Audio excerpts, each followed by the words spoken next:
இப்பொழுது கீரைகள் சாகுபடியும் மருத்துவ குணங்களும் மணவாளக்குறிச்சி ஒய் சுந்தர்ராஜ் அவர்களுடன் நேர்முகம் கேட்கலாம். வணக்கம். வணக்கம். வேளாண்மை அப்படிங்கும்போது உங்களுடைய ஈடுபாடு ஆரம்ப நாட்கள்லயே உண்டுமா அல்லது குறுகிய நாட்கள்ல தானா? வேளாண்மையில் ஈடுபாடு குறுகிய நாட்கள்ல தான் நான் ஈடுபாடு. அப்ப அப்பா தாத்தா அவங்க எல்லாம் விவசாய ரீதியான குடும்பம் இல்லையா? அப்பா விவசாயம் பண்ணனவர் தான்.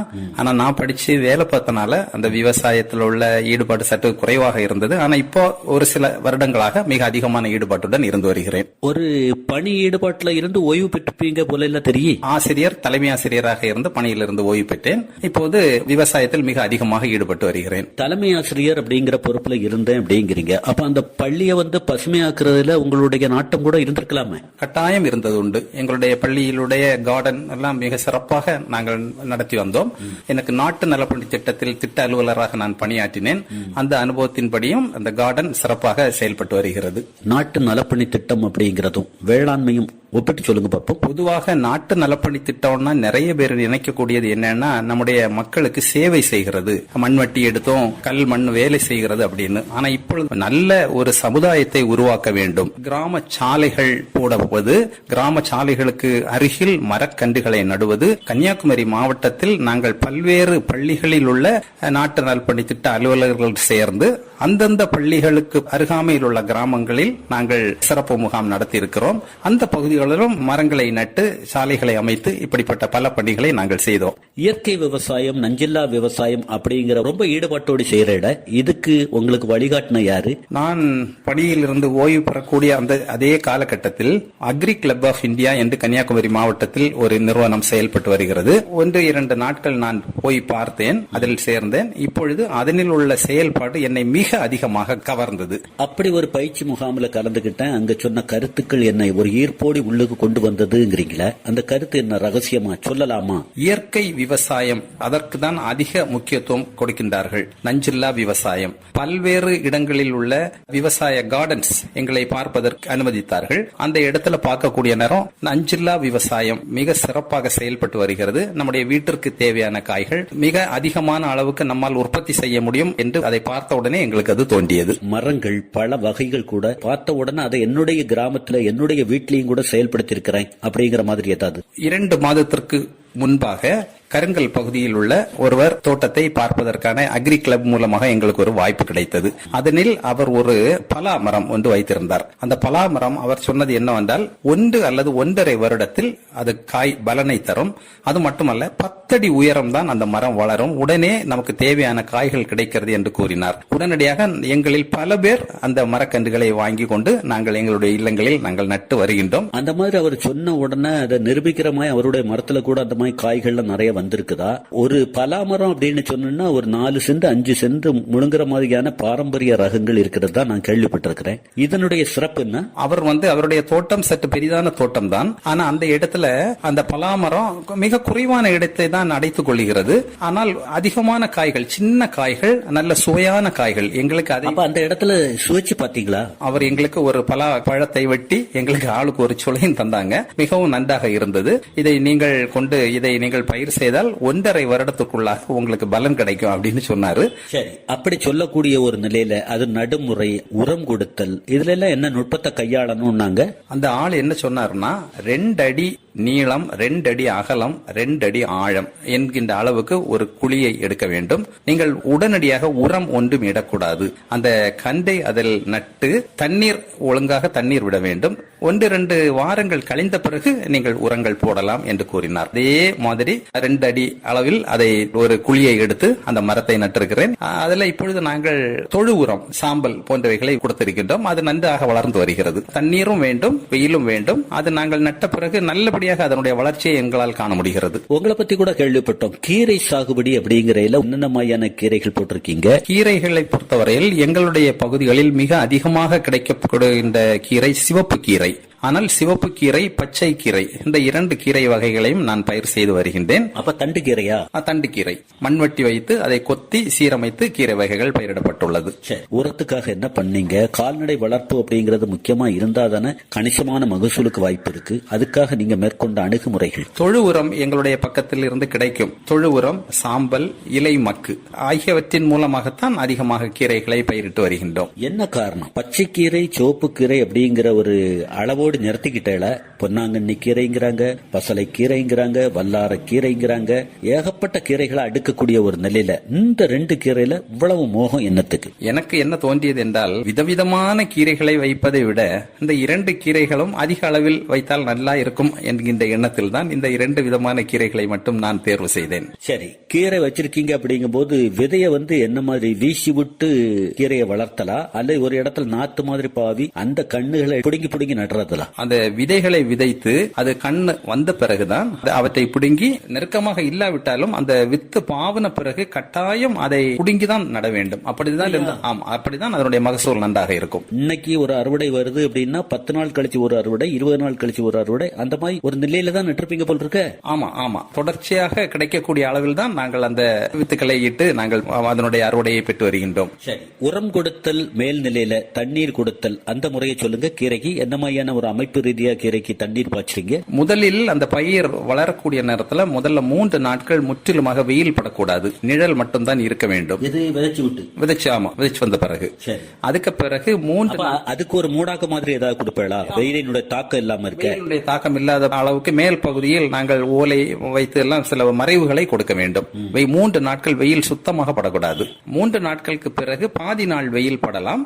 அந்த தினமும் 3 வேளை அதற்கு தண்ணீர் தெளிக்க வேண்டும். தண்ணீர் தெளிக்க தான் வேண்டும், தண்ணீரை விடக்கூடாது. தண்ணீர் விட்டா அந்த வித்துகள் அடிச்சு செல்லக்கூடிய ஒரு நிலை ஏற்படுங்கிறதுனால தெளித்து கொடுக்கறீங்க. ஆமா, தெளிக்க தான் வேண்டும். தெளிப்பான், ஸ்ப்ரேயர் என்கின்ற அளவில் அந்த தண்ணீரை தெளித்தால்தான் அதனுடைய வளர்ச்சி அதிகமாக இருக்கும். சரி, உங்களுக்கு புது அனுபவங்கிறீங்க. அனுபவபூர்வமான விவசாயிகளை கூட வச்சுட்டு தான் இந்த மாதிரியான நடைமுறைகளை கையாண்டீங்களா, அல்லது நானே அப்படி பரிச்சயமா படிச்சுக்கிட்டேங்கிறீங்களா? அதாவது நான் அந்த வித்து வாங்கக்கூடிய நேரம் என்னுடைய நண்பர் மூலமாக அவர் சொன்ன அறிவுரைகளை வைத்து இதை நானாகவே தான் வித்தை ஏதாவது உயிரினங்கள் கொண்டு போயிடக்கூடாது, எறும்புகள் அந்த மாதிரி ஏதாவது கொண்டு போயிடக்கூடாதுங்கிறதுக்காக ஆரம்பத்துல ஏதாவது நடைமுறைகளை கையாண்டீங்களா? அப்படி அதுக்கு பக்கத்துல கோழிகள் வராத அளவுக்கு சில தற்காப்பு காரியங்களை நான் செய்து வைத்திருந்தேன். இதுல நான் என்ன நுட்பத்தை கையாண்டேன்னா, கோழிகளினுடைய உபத்திரவம் నాకు வராமல் இருப்பதற்காக அந்த இடத்தை சுற்றிலுமாக அரிசியை பொடித்து அதை சுற்றியுள்ள பகுதிகளில் நான் தூவி வைத்திருந்தேன். எனவே கோழிகள் அதற்குள் வராத அளவுக்கு சுற்றியுள்ள இடத்தில் இருந்து கோழி மேய்ந்து கொண்டு அப்படி போய்விடும். கோழி வந்தாலும் சில இடத்துல கிளறி விட்டது, சுத்தமாக 100% நமக்கு பாதுகாப்பு என்று சொல்ல முடியாது.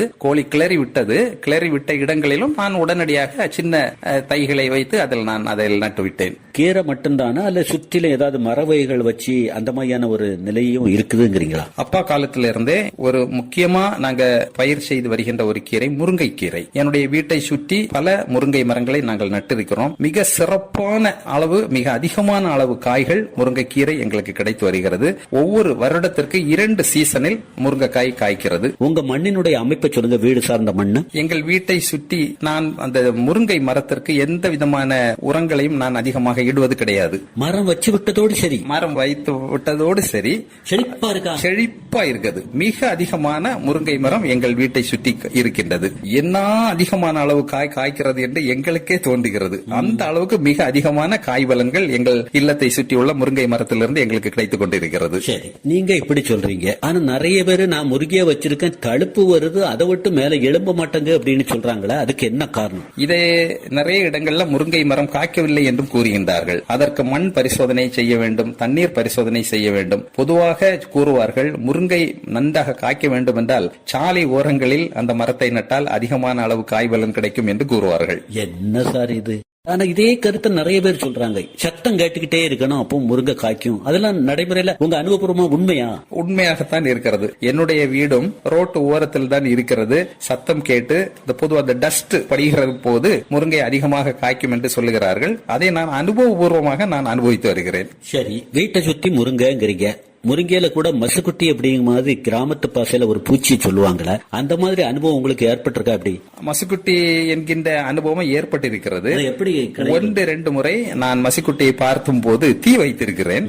ஆனால் தற்பொழுது எந்த மசுக்குட்டியும் அதில் இல்லை. கழிந்த 1-2 வருடங்களாக அப்படிப்பட்ட எந்த ஊத்திரவும் இல்லாமல் எங்களுக்கு முருங்கைக்கீரை கிடைத்துக் கொண்டிருக்கிறது. முருங்கை பட்டை கூட ஒரு வித்தியாசமான அணுகுமுறையில பல மருந்துகளுக்கும் உபயோகப்படுதுங்கிறாங்களா, அதெல்லாம் தெரியுமா? எப்படி பொதுவா முருங்கைக்கீரையை சாப்பிட்டா ரத்தத்தினுடைய அளவு HB மிக அதிகமான அளவு கூடுகிறது என்பது மருத்துவர்கள் கூறுகின்ற உண்மை. இது நீங்க ஏதாவது மருத்துவமனைக்கு போய் மருத்துவர்கள் சொல்லி கேள்விப்பட்டதா, அல்லது என்ன மாதிரியான தன்மையில இதை புரிஞ்சுக்கிட்டீங்க? மருத்துவர்கள் சொல்லியும் கேள்விப்பட்டது உண்டு, நானே அனுபவிக்கிறேன். எங்கள் வீட்டில் இந்த முருங்கைக்கீரையை பயன்படுத்தி வீட்டில் உள்ள பெண்களுக்கு HB அளவினை நாங்கள் இதன் மூலமாக அதிகரித்திருக்கின்றோம். அதற்கு என்னென்ன பண்ணுவீங்க சார்? முருங்கைக்கீரை அளவு கடந்து கிடைக்குதுங்கிறீங்க, முருங்கைக்காய் அளவு கடந்து கிடைக்குதுங்கிறீங்க, என்ன மாதிரியான ஒரு நடைமுறையை கையாளுறீங்க வீட்டுல? நிறைய முருங்கைக்காயை சூப்பு போடுவோம், முருங்கைக்கீரையை சூப்பு போடுகிறோம், முருங்கைக்காயை கறி வைத்து சாப்பிடுகிறோம், அவியல், மீன் போன்றவைகளில் இந்த முருங்கைக்காயை பயன்படுத்துகிறோம். அது மட்டுமல்ல, என்னை சுற்றி உள்ள பலருக்கு நான் இந்த முருங்கைக்காயை இலவசமாக கொடுத்து வருகிறேன். முருங்கைக்காயை கொடுக்கறேன், முருங்கைக்கீரையை கொடுக்கறேன் அப்படிங்கிறீங்களா? ஒரு கம்பை கொடுத்து நீங்களும் உங்க வீட்டை சுற்றி வைங்கலாம் அப்படின்னு எப்பவாவது ஊக்கப்படுத்திருக்கீங்களா? நான் ஊக்கப்படுத்தி இருக்கிறேன், கொடுத்திருக்கிறேன். என்னுடைய அந்த முருங்கை கம்பை எடுத்துக்கொண்டு சில பேர் நட்டிருக்கின்றார்கள். என்னுடைய சகோதரிகள் வெளியூரில் இருக்கின்றவர்கள் இந்த கம்பை எடுத்துக்கொண்டு நட்டிருக்கின்றார்கள். ஆனால் இந்த அளவுக்கு அவர்களுக்கு அதில் பலன் கிடைக்கவில்லை. நீங்க வச்ச இடம் அதுக்கேற்ற வகையா அமைஞ்சனால செழிப்பா இருக்குதுங்கிறீங்களா?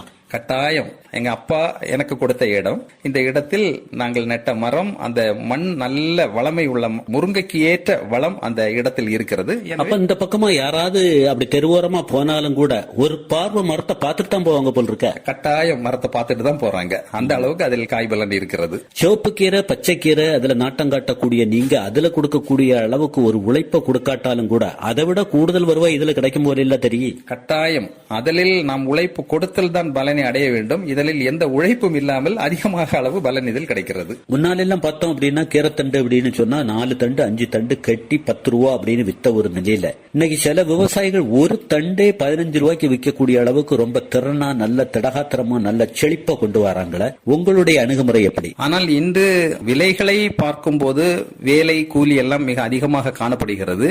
எனவே அதனால ஒரு தண்டு 2 தண்டு என்கின்ற அளவில் தான் 10 ரூபாய் 15 ரூபாய் அளவுக்கு விலைக்கு வியாபாரிகள் விட்டுக் கொண்டிருக்கின்றார்கள். நீங்க வியாபாரத்தை தான் கொடுக்கல? ஆமா, வியாபாரிகளிடம் கொடுக்கிறது உண்டு. அந்த கீரையை வாரத்திற்கு ஒரு முறை நாம் கீரையை உட்கொள்ள வேண்டும் என்று மருத்துவர்கள் கூறுகின்றார்கள். இந்த கீரையை நாம் வாரத்திற்கு ஒரு முறை எடுக்கும் போது அதில் உடலில் உள்ள சர்க்கரை அளவு குறைகிறது. மேலும் கீரையில் ஃபைபர் கண்டென்ட் அதிகமாக இருக்கிறது, நார்ச்சத்து, கீரையில் நார்ச்சத்து அதிகமாக இருக்கிறது. எனவே கட்டாயம் ஒவ்வொருவரும் வாரத்திற்கு ஒரு முறை ஒரு கீரையாவது உட்கொள்ள வேண்டும். சரி, இந்த மாதிரியான ஒரு சிந்தனை, இந்த மாதிரியான ஒரு ஈடுபாட்டுக்கு பிறகுதானா, அல்லது அதுக்கு முன்னாலேயே எங்க வீட்டுல அம்மா, என்னுடைய ஆச்சி, அப்புறம் என்னுடைய மனைவியும் கூட அப்பப்ப கீரைகள் வச்சு தந்திருக்கிறாங்க. ஆனா வெளியே வாங்கக்கூடிய கீரை அந்த அளவுல இல்ல. ஆனா இப்பதான் நான் நிம்மதியா நல்ல இயற்கை ரீதியான கீரையை சாப்பிடுறேங்கிறீங்களா? மிகவும் உண்மை.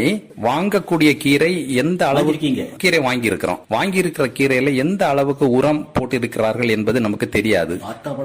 பார்த்தா பளபளப்பாக இருக்கும்.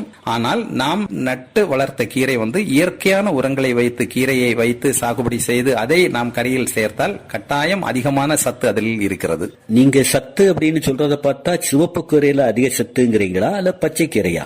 சிவப்பு கீரை எனக்கு தெரிந்த அளவில் சிவப்பு கீரை அதிக சத்து, ஆனால் பச்சை கீரையிலும் அதிகமான சத்து இருக்கதான் செய்கிறது. எந்த கீரை எடுத்தாலும் அது உடலுக்கு மிகவும் தேவையானது ஒன்றுதான். பொதுவாக அந்த பொன்னாங்கண்ணி கீரை என்று சொல்லுவார்கள். அந்த பொன்னாங்கண்ணி கீரையை சாப்பிட்டால் பகலிலும் நட்சத்திரத்தை பார்க்கலாம் என்று சொல்லுவார்கள். அப்பயா நீங்க அந்த மாதிரியான கீரையில ஈடுபாடு காட்டல? வெளியே வாங்கிட்டு தான் நாங்க இருக்கிறோம். இந்த மிக மருத்துவ குணம் இருக்கின்றபடியினால் இனிமேல் பொன்னாங்கண்ணி கீரையும் பயிரிட வேண்டும் என்கின்ற எண்ணம் தோன்றுகிறது. சரி, பச்சை கீரை சிவப்பு கீரை போடும் போது வாளிப்பா கொண்டு வருவதற்காக இயற்கை ரீதியா என்னென்ன நுட்பங்களை கையாளுறீங்க? இயற்கையான உரங்கள் தான். பொதுவாக கோழிக்காரம் என்பது மிகவும் சிறந்த உரம். அது ஒரு சூட்டுத்தன்மை கொஞ்சம் போட்டோம்னா செடியே இல்லாம ஆயிரும் அப்படிங்கிறாங்களே. அதிக அளவு அதை போடக்கூடாது. அதை காய வைத்து பொடித்து தண்ணியை விட்டு அதை கீரைக்கு பயன்படுத்தினால் மிக அதிகமான விளைச்சலை அது தருகிறது. நீங்க மட்டும்தான் இந்த மாதிரியான ஒரு விவசாய ரீதியான ஈடுபாடா, அல்லது மனைவி குழந்தைகள் எல்லாருமே ஆர்வத்தோடி வராங்க, அவங்க எனக்கு ஒரு ஊக்கம் தருகிறதுனாலதான் என்னால சிறப்பா செய்ய முடியுதுங்கிறீங்களா? மனைவி மிக ஊக்கமாக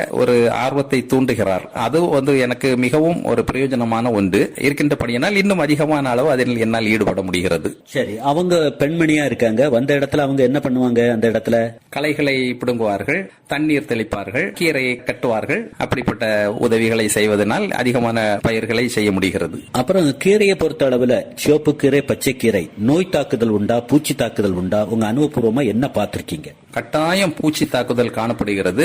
ஆனால் நான் எங்களுடைய அக்ரி கிளப் இயற்கை உரங்களையே நீங்கள் பயன்படுத்த வேண்டும் என்று கூறுகின்றார்கள். அதற்காக நாங்கள் வேப்பம் கொட்டையை, பக்கத்தில் கிடைக்கக்கூடிய வேப்ப கொட்டையை எடுத்து அதை காய வைத்து அதை ஊற வைத்து அந்த தண்ணியை அதன் மீது தெளிக்கக்கூடிய நேரத்தில் அந்த பூச்சியை கட்டுப்படுத்துவதற்கு அது பிரயோஜனமாக இருக்கிறது. இது உங்க அறிவுபூர்வமா நீங்க செயல்படும் போது பூச்சிகள் கட்டுக்குள்ள வருதுங்கிறீங்களா? கட்டாயம் 100% அந்த பூச்சி கட்டுக்குள் வருகிறது.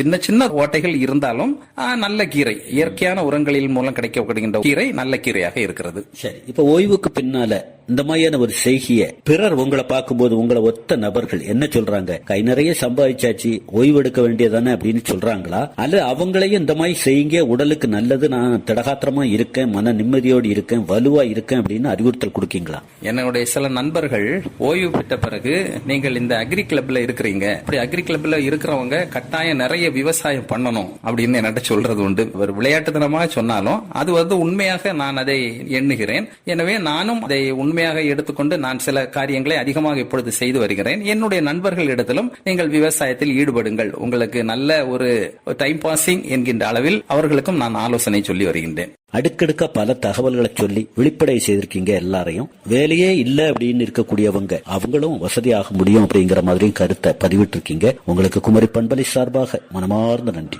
இதுவரை ரேடியோவில் பேசினது கிடையாது. அப்படியா? ஆமா, எனக்கு முதலாக இப்படிப்பட்ட ஒரு வாய்ப்பை கொடுத்த குமரி பண்பலைக்கு என்னுடைய மனமார்ந்த நன்றியினை தெரிவித்துக் கொள்கின்றேன். இதுவரை மணவாளக்குறிச்சி ஒய் சுந்தர்ராஜ் அவர்கள் பங்கு பெற்ற கீரைகள் சாகுபடியும் மருத்துவ குணங்களும் நேர்முகம் கேட்டீர்கள். உடன் உரையாடியவர் தேரூர் எஸ். சிவசுப்பிரமணிய பிள்ளை.